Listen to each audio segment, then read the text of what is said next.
Phones under 40,000. In this video, I have covered the phones that are perfect for gamers, content creators, and those who want the best camera phone under 40,000. This is going to be the best video on phones under 40,000. So don't skip anything if you want to know the good and bad things about these phones. And if you are new to the channel, hit that subscribe button for honest tech advice. All the buying links are in the description. Number 1. OnePlus 13R. The OnePlus 13R comes with a flat aluminum frame and a Gorilla Glass 7i on the both sides. So it feels solid and premium in hand. The build quality is sturdy, resistant to the scratches, and with the IP65 rating, it can easily handle dust and splashes. The display is a 6.7-inch Pro XDR panel with Dolby Vision and HDR Vivid. Colors look sharp, brightness goes up to 4500 nits, and even under direct sunlight, the screen stays clear. Aqua Touch 2.0 keeps the screen responsive with the wet hands, and glove mode works surprisingly well in cold weather. Inside, it runs on the Snapdragon 8 Gen 3 with up to 16GB RAM and UFS 4.0 storage. Everyday use feels smooth, apps load instantly, and the multitasking is quick. For gaming, it runs BGMI at 120 FPS and even heavy titles like Genshin Impact without frame drops. Touch response is fast, and OnePlus has optimized frame rate stability, so the experience feels consistent. The 6000 mAh battery holds up really well. Even with gaming, streaming, and heavy social media use, it comfortably lasts a full day with 30-35% left. The 80-watt SuperVOOC charger charges it up quickly in about an hour. Cameras see a real upgrade this year. The 50-megapixel Sony main sensor delivers detailed shots with better low-light performance. The 50-megapixel telephoto lens adds crisp 2x zoom portraits, while the 8-megapixel ultra-wide is average. Selfies from the 16-megapixel front camera are decent. Video recording goes up to 4K 60 FPS, but stabilization and low-light video could be better. Stereo speakers are loud and clear, which are good for movies and gaming, but they distort at maximum volume. On the software side, Oxygen OS based on Android 15 is clean and responsive. OnePlus promises 4 years of Android updates and 6 years of security patches, which makes it reliable for the long run. Overall, the OnePlus 13R gives a premium design, excellent display, strong performance, and reliable battery under 40,000.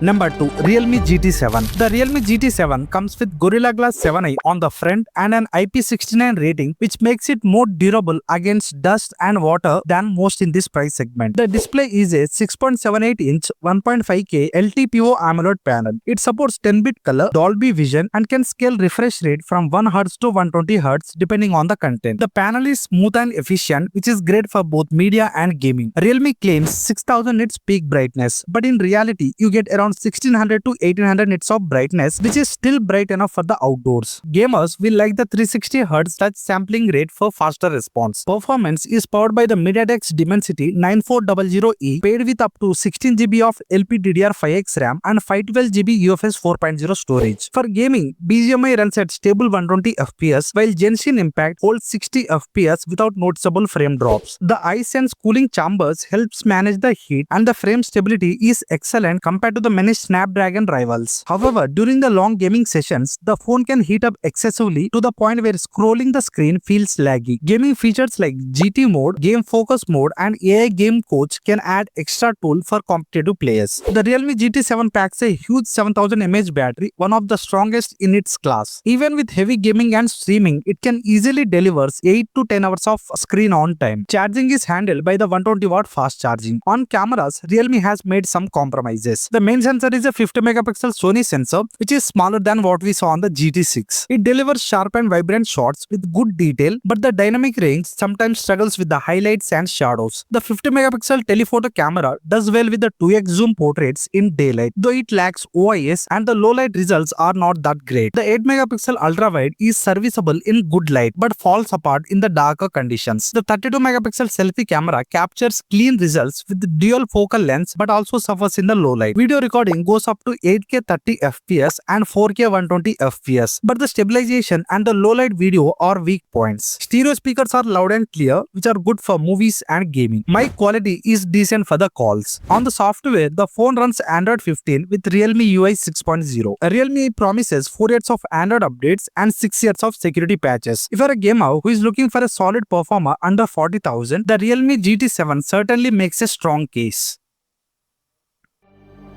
Number 3. Samsung Galaxy S24 FE. The Galaxy S24 FE has a Gorilla Glass Victus Plus on the front, Gorilla Glass 5 on the back, and an aluminum frame finish. It feels sturdy in hand, though slightly less premium compared to the regular S24. It is also IP68 rated, so it can survive dust and water with no problem. Give it a 6.7-inch Full HD Plus dynamic AMOLED PX panel with HDR10 Plus support. It refreshes at 120Hz, but this is a standard panel, not LTPO, so it can't drop down to 1Hz for saving battery. Peak brightness goes up to 1900 nits, making it easy to use outdoors. The display is sharp and vibrant, but the contrast and the color tuning could be better compared to Samsung's higher-end models. Powered by the Exynos 2400E, the S24 FE is fast and smooth for day-to-day use. It doesn't quite match Snapdragon 8 Gen 2 or Gen 3 phones in the benchmarks, but in real use, you won't notice much difference. Games like Genshin Impact and BGMI runs well. In the Genshin Impact, you will notice few frame drops during the medium settings, but the overall gameplay is smooth. BGMI runs without major issues at high settings. The phone gets warm after 20 to 30 minutes, but not uncomfortably hot. The 4700 mAh battery lasts a full day with mixed use, but the heavy user might need to top up in the evening. Charging is 25W wired and 15W wireless. Reverse wireless charging is also available. The charging speed feels a bit slow compared to the rivals offering 80W or 120 watts. The triple camera setup includes 50 megapixel main camera, 12 megapixel ultra wide, and an 8 megapixel telephoto with 3x optical zoom. The main camera takes detailed photos with good sharpness, though the colors are sometimes too bright and the shadows washed out. Low light shots are decent with the good details, but there is some noise. The ultra wide is consistent but lacks the detail, especially at the night. The 10 megapixel front camera takes clean selfies, but the colors are oversaturated and not as natural as the rear cameras. Both front and back cameras support 4K 60fps video, and the front can record 8K 30fps. Stabilization works really well and the video is smooth. Dual stereo speakers delivers clear and loud sound with a decent bass and vocals. There is no distortion even at maximum volume. The balance is solid, making it good for gaming and watching movies. The phone ships with Android 14 and One UI 6.1. Samsung promises 7 years of OS updates and security patches, which is excellent and rare in this price range.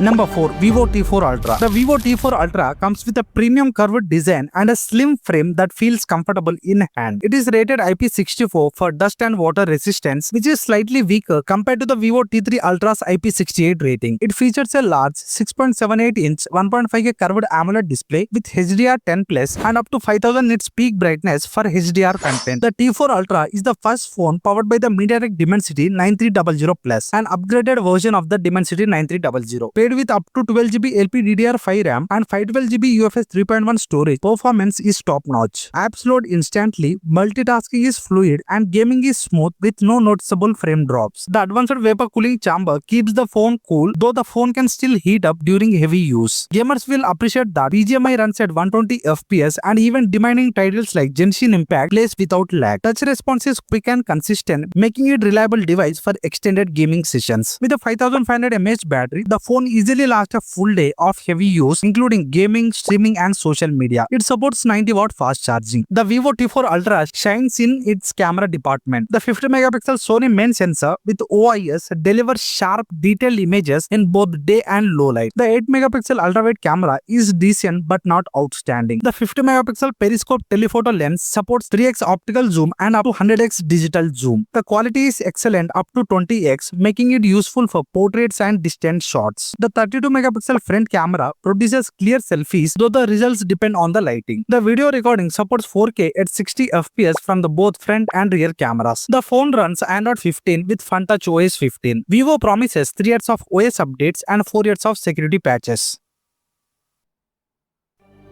Number 5. Oppo Reno 14. The Oppo Reno 14 comes with a flat glass back and a matte finish, offering a solid grip that feels premium in hand. The frame is slim and well balanced, while the Corning Gorilla Glass 7i protects the screen. It carries IP68 and IP69 rating, making it resistant to dust, splashes, and even underwater immersion, giving it an edge over many mid-range competitors. It features a 6.59-inch 1.5K flat AMOLED display with 120Hz adaptive refresh rate. You can toggle between Full HD Plus and 1.5 25K resolution depending on the preference. Peak brightness reaches 1200 nits, making it usable under sunlight, though it lacks the HDR10 Plus support. The screen also has 240Hz touch sampling, which ensures fast and accurate touch responses, which is useful for the gaming. It is powered by the new MediaTek 8350 chipset, paired with up to 12GB LPDDR5X RAM and 256GB UFS 3.1 storage. The phone does warm up during long gaming sessions, but it never gets uncomfortably hot. The Reno 14 is tuned for the gaming. BGMI runs at 90 FPS, Free Fire at 60 FPS, and Genshin Impact is playable at medium settings. Stereo speakers with Dolby Atmos further improve the experience, delivering immersive sound during the gameplay. The phone packs a 6000 mAh battery, which lasts easily for a full day of heavy use. Even with gaming, video streaming, and social media, it holds up really well. Charging is fast with 80W SuperVOOC, filling the battery in about 45 to 50 minutes. The Reno 14 makes a big leap in its camera setup. The 50MP